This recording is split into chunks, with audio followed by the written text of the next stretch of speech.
Now, you can tell just by looking at some of these districts that they're already gerrymandered to hell. My own congressional district here looks a little like Bart Simpson being choked by Homer Simpson.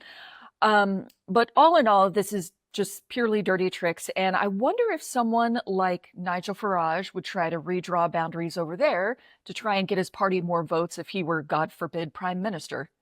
Yeah, as things stand, rather depressingly, he doesn't need to do any of that. Just sit back and watch the Tories and Labour forget what their respective parties stand for, which isn't a problem for Farage, as he doesn't stand for anything. Let's be honest. Hello, everyone, and welcome to Washington to Westminster, a political comedy podcast that asks if the world has gone mad on the other side of the Atlantic, too. I'm Andrea Bridges-Smith, and with me from the Interesting Times over in London, it's Matt Johnston. Matt, how are things in jolly old England? Hi, Andrea. It's kind of a Groundhog Day here. Starmer's still not popular, but more so than the alternatives. Kemi Badenoch is current leader of the Conservative Party and is saying that the Chancellor, Rachel Reeves, is making even more mistakes than Liz Truss, who was the previous two over Conservative leader, which is an interesting attack ploy. If you think about it, right? I mean, Liz Truss has actually fired back saying, if Kemi can't tell the truth to the British people, the Conservatives are finished, to which I say, keep going, Kemi. I think that's the first time you've ever said that about Kemi.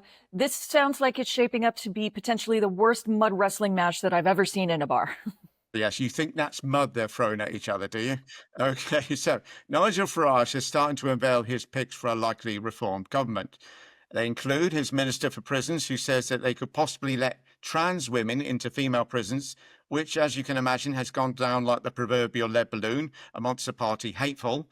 And his latest defection is an ex-Tory who believes in aliens, UFOs, and Bigfoot. He should feel right at home there.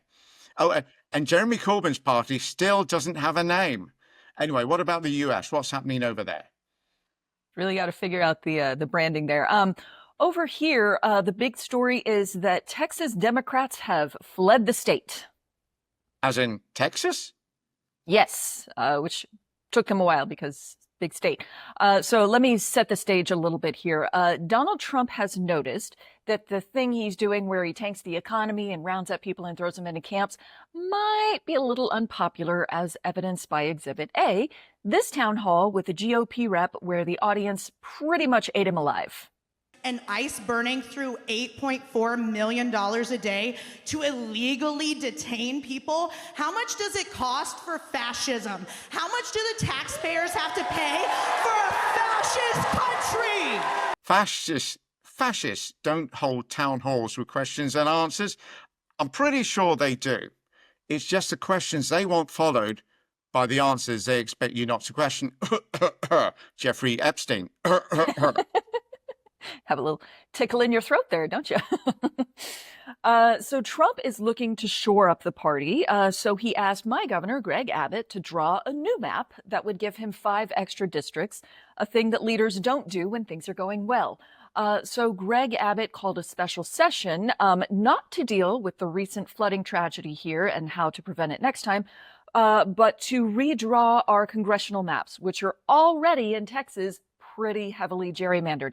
Now, before I get into the maps, I'm curious, do you guys have a lot of gerrymandering over there? Like, what's the process for selecting your voting areas or districts or whatever they're called? Well, the short answer is no, or at least no, not really. The Okay. boundaries are determined by 4 public bodies who are the boundary commissions for each of the 4 countries, England, Scotland, Wales, and Northern Ireland. And they meet every 8 years. So give me that gig, right? Yeah, totally. You and I can handle that. Maybe we'll go grab a bite to eat and a pint afterwards. Yeah, sounds very good. 3 hours of hard graft followed by a 7-year bender.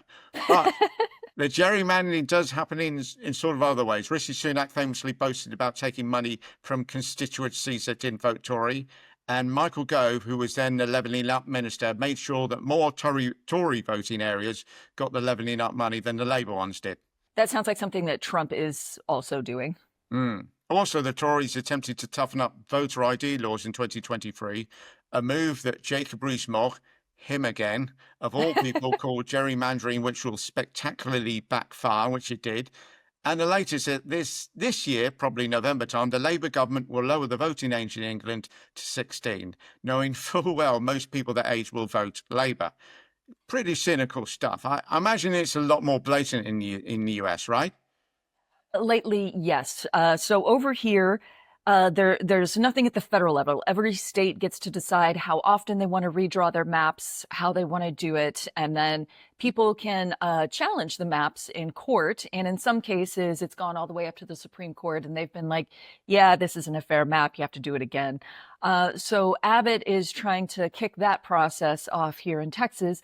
But there have to be a certain number of legislators present in order to have a quorum and start doing the state's business. So Democrats have left the state and headed to blue states all across the country so that there won't be enough people present to even vote on the new maps. Before I kind of go any further, was it only last year when we had J.D. Vance in a room full of European leaders telling them the importance of democracy and the right to free speech and all this sort of thing? Wasn't it? It just seems like a long time ago. Yes, that is because time is very different now. It is much longer than it used to be. So, Gotcha. And we should all be grateful for that. I believe that was Donald Trump's thing that he passed through Congress, right? yes, the extreme lengthening of time where every day feels like a year. That is his first act in office. Yes. Right. Okay. So back to it. It's sort of like the Democrats have to go to individual sort of states in order to stop the Republicans from passing these new map boundary changes. It's like a political whack-a-mole with Democrats being the mallet and Republicans being the mole. Well, I think it's more like the Democrats have been the mole under the Republican mallet lately, and they seem to finally be growing tired of that. Oh, right. I mean, I wondered if it was like the Democrats leave their district and the Republicans can come in and just change the locks. Yeah, they're not ruling it out. Honestly, it wouldn't shock me if when they did come back, they were locked out of their offices or had, police guarding the door and saying they can't come in. Nothing is off the table at this point. Yeah, it's all on the table, as they say. Also, for our less educated viewers out there or over here, can I ask what's a quorum? Yes. So a quorum, it's the idea that you can't just have like two people making decisions for everyone. So let's say you had a city council with 10 members. And let's say two of them decide, oh, we're going to call a meeting and make some decisions for the whole city. That would be unfair because there's, you should have more people there to make decisions that affect everybody. So a quorum is the minimum number of people required to conduct business on behalf of whatever government agency it is. Right. And the minimum number is predetermined. Yes, exactly. Now, you can tell just by looking at some of these districts that they're already gerrymandered to hell. My own congressional district here looks a little like Bart Simpson being choked by Homer Simpson. But all in all, this is just purely dirty tricks. And I wonder if someone like Nigel Farage would try to redraw boundaries over there to try and get his party more votes if he were, God forbid, prime minister. Yeah, as things stand, rather depressingly, he doesn't need to do any of that. Just sit back and watch the Tories and Labour forget what their respective parties stand for, which isn't a problem for Farage, as he doesn't stand for anything. Let's be honest. It's worth mentioning, and we did this in one of our other videos, didn't we? We talked about gerrymandering, about the fact that Jerry is down to a chap called Gerrymander, isn't it? He's an American politician. Yes, I think we did talk about that in one of our other episodes. And wow, what a legacy. Go find the video, everybody. Yeah.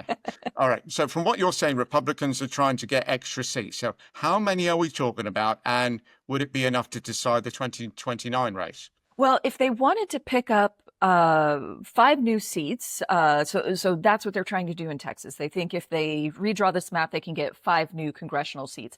So right now in the House of Representatives, they have a razor thin majority. And if history is any indication, they are most likely going to lose the House, possibly also the Senate next year in 2026 when we have the midterm elections. But this whole exercise has kicked off an absolute mess because California said fine, if Texas adds 5 new red seats, then we'll redraw our maps and we'll get 5 new blue seats. And then all these other states, both red and blue, are talking about all redrawing their maps all at the same time. There is one guy who has introduced a bill that would create a nonpartisan independent redistricting nationwide. He's the only one with any sense. So naturally, that bill is going down in flames. Democracy, hard at work. Yeah. I wonder if that guy had spotted what we did over here. I'm just saying, maybe. Yeah, it does Yeah. sound like a mess. It does seem sometimes, I'll be honest with you, Andrea, that if your two political parties put half the energy into helping the American people as they did getting one-upmanship on each other, it would be so much better.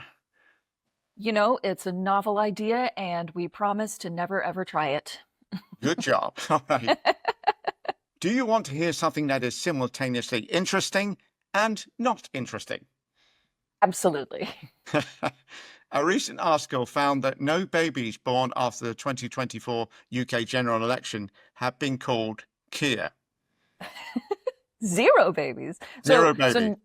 No one's been like, this baby has a complete stone face. Here it is. Yeah, this child has no personality. Let's turn on the news for inspiration.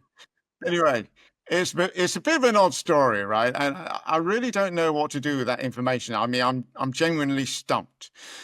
Yeah. Yeah, setting aside that Keir is not really what you call a modern name anyway, right?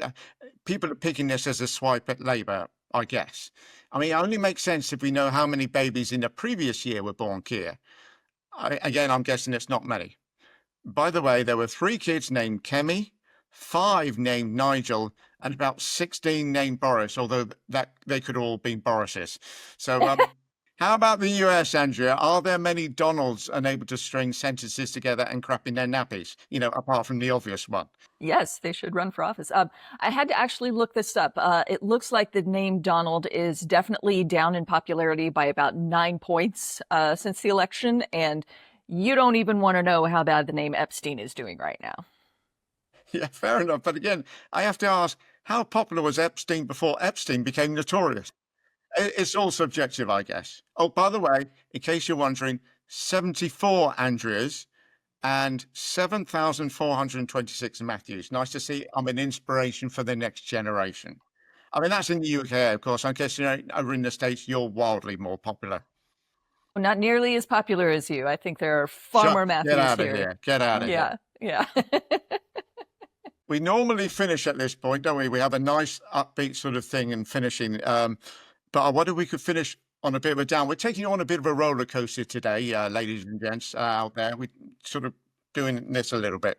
So before we go, I just spotted that some people on Twitter or somewhere are calling for another general election in the UK, as they didn't like what happened with the last one, which has started in November. There was another one started in November last year and got over 3 million signatures. This is a separate one. This one's currently on 90-odd thousand. So I guess my question is, how do people like Starmer and Trump get into office, bearing in mind they have to be voted into office if they're so unpopular? I mean, I think in the cases of both of them, they had the worst opponents possible.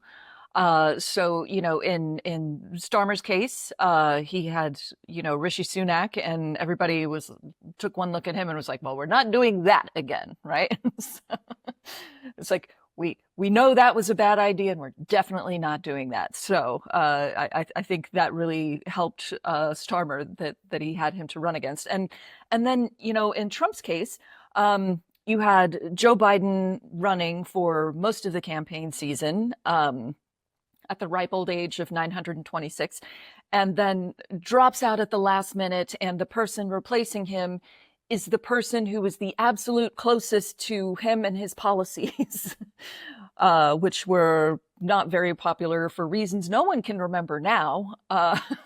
So I think that was kind of how Trump snuck in there. I think maybe if we had had some different candidates available, that things might have gone differently. But the Democratic Party leadership really was like, okay, here's what we are going to do. And that is why the Democratic Party leadership is not very popular at the moment.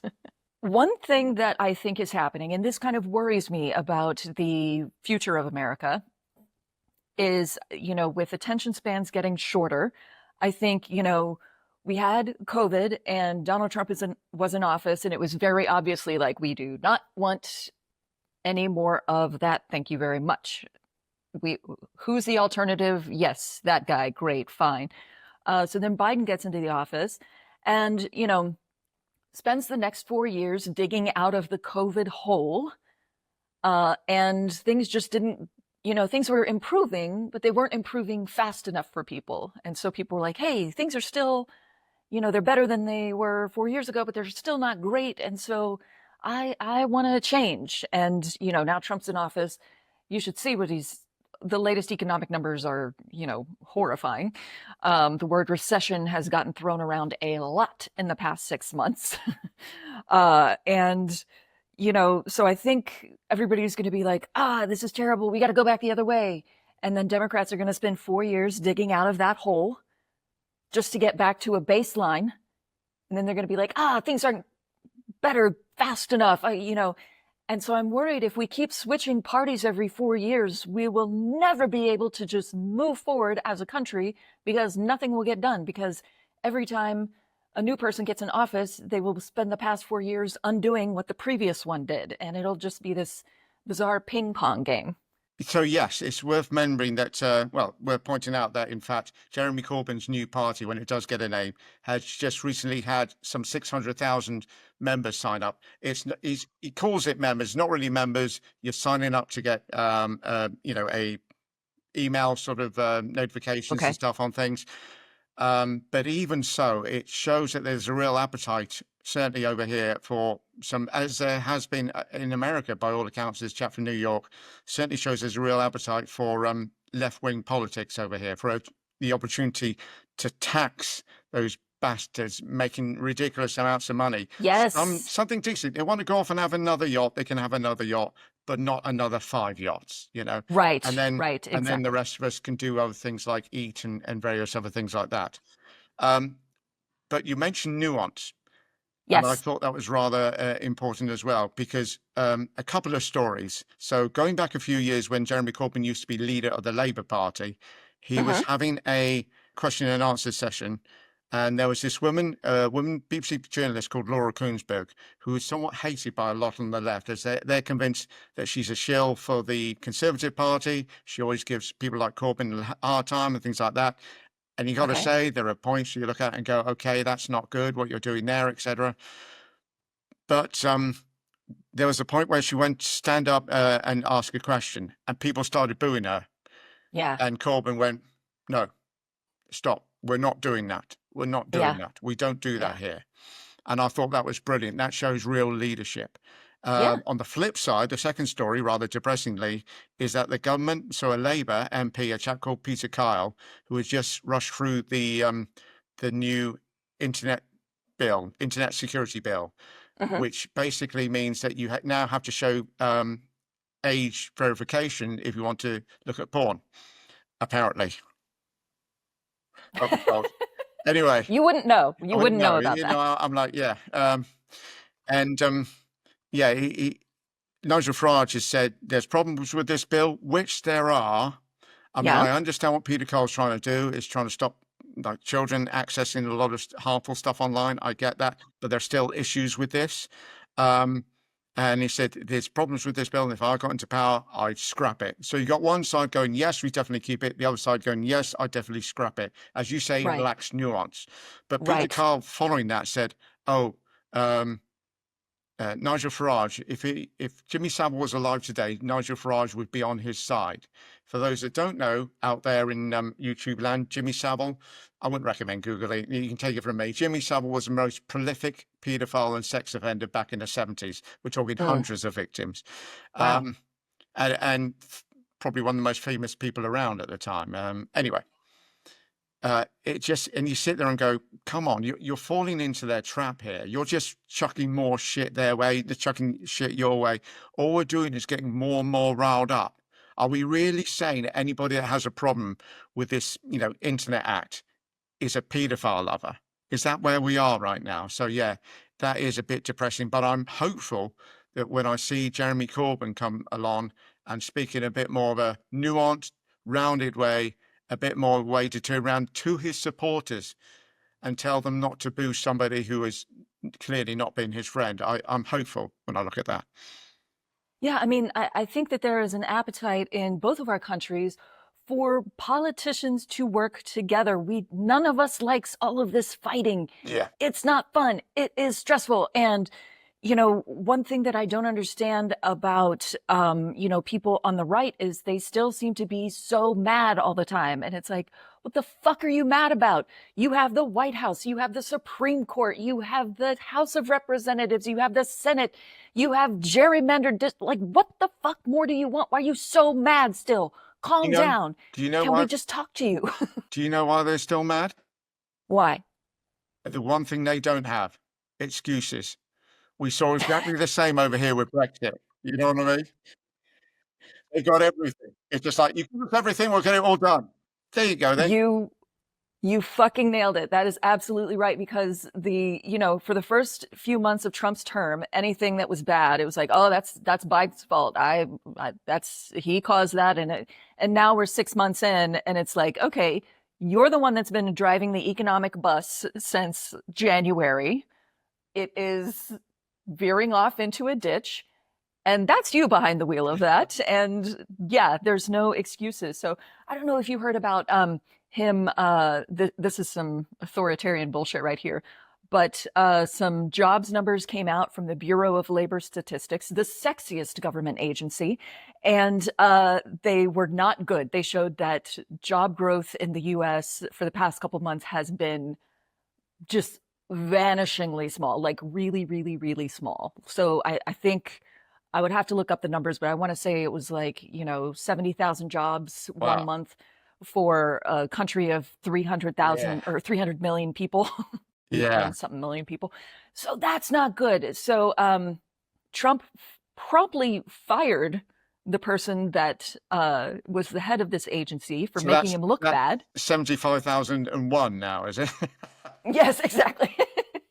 We got one more opening. He's already trying to help. It's like, let me free up that job for one of the rest of you. So yeah, now he's going to put in somebody who will supposedly, cook the books however he wants them to show up, to be like, no, the job numbers are great. Then, what that doesn't do is actually fix the problem, because all these people are out here talking to each other on Reddit and things like that, going, why can't I find a job? I've applied for 400 jobs and I can't get a job.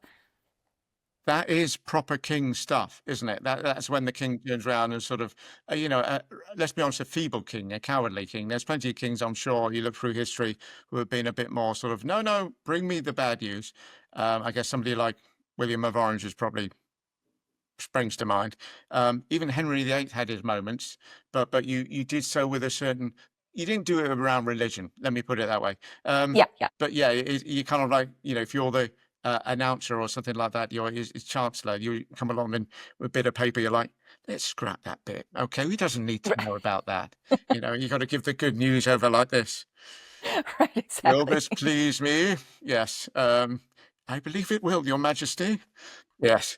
Before we go, because we've gone on this roller coaster now, so I'm just going to do it, and I'm just going to talk about it. And I apologize, because we have been talking for a good old while now. Can we talk adverts? Yes. What about them? You probably know where I'm going with this. There's this big furore, which I didn't realize till I started to see, it was on BBC News or something, somebody called Sydney Sweeney. Yes. Who has advertised jeans. Now, here's the thing, YouTube. I'm sure she's a lovely girl. I watched Madame Web the other night, and she was in it. Couldn't tell you, even if she came in my room now, I couldn't tell you who she was. I couldn't pick her out in the lineup. I've seen the advert, I've seen the film. As I say, I'm sure she's a lovely woman. Here's the thing. I watched the advert and I thought, okay, it's an advert for jeans. Yeah. But I'm then watching everybody lose their shit over it. And I'm sitting there going, it's an advert for jeans. She's not the first celebrity, by the way, as you and I will be able to testify, Andrea, to advertise jeans, Right. People do it all the time. Have I missed something? Yeah, so I think the tempest in the teapot, to keep it British for you, is that people are saying, like it's a play on words, like, oh, she has good genes, and it's like, oh, well, she has good genes because she is a blonde, conventionally attractive woman, and that's like Right. the ideal. Those are the genes that we want. But what about everybody else's genes? Like what about uh, minority genes and people who aren't conventionally attractive and blah, blah, blah, blah. Do they have bad genes? So there's a little, I think a lot of people are reacting as if there were a bunch of people in this, creative brainstorm session at some ad agency somewhere, and they were like, you know what? Let's make this sound as kind of eugenic-y as we possibly can. That is our goal. Our goal is not to sell denim. Our goal is eugenics. We are promoting eugenics. And I don't think that was the case. I think at its worst, it's another example of maybe if some different types of people had been in the room, they might have said, just want to raise a little red flag here before we move ahead. Is anyone concerned that this feels a little, kind of like that? And that Oh, it sounds like maybe no one was in the room to do that. And so it was, maybe they were, and everybody went, perfect. We've seen this a few times, haven't we? We're sort of like people yeah, like, oh, what's the name, drinking the Coke, Pepsi Cola or whatever. You sit there and go, right. okay, we've got our tagline. If we need to apologize, we'll apologize, etc., etc. But we can turn around and say, oh, what are you guys kicking up about? I mean, as I say, although look, I'm an old fellow and whatever, and so I kind of get that.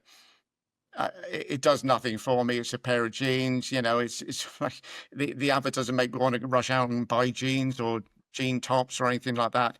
It's jeans, the I tell you what it reminds me of. You remember, was it Dermot, the trans woman who advertised Bud Light? Yes, yes. Dylan Mulvaney, I want to say the In name my is. head, Yes. yes. And everybody Yeah. lost, again, lost their shit and taking stuff off the shelves and chucking it in the streets.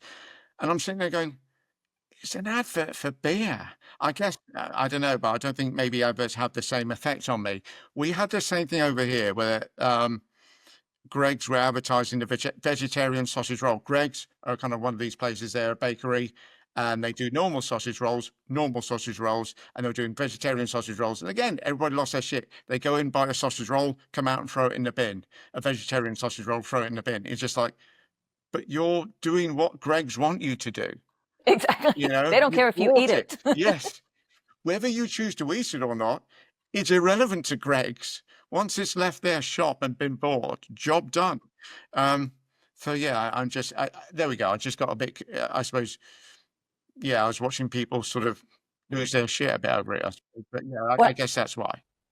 I think what happens is, a couple people kind of hop onto this controversy, and Mm, then what happens is there are a lot of people out there, and I saw this most on like LinkedIn, where there's a lot of people on LinkedIn who are like, I need something to post about today. right, And so they right. look, and what's the news of the day? And it's Sydney Sweeney. Let me, write a post about that. Or if you're looking for a reason to make a TikTok and you see that this is, okay. And so it sort of fuels the fire when more and more Okay. people start talking about it. And I think that's how we end up in these weird cycles where, Kid Rock is shooting at beer.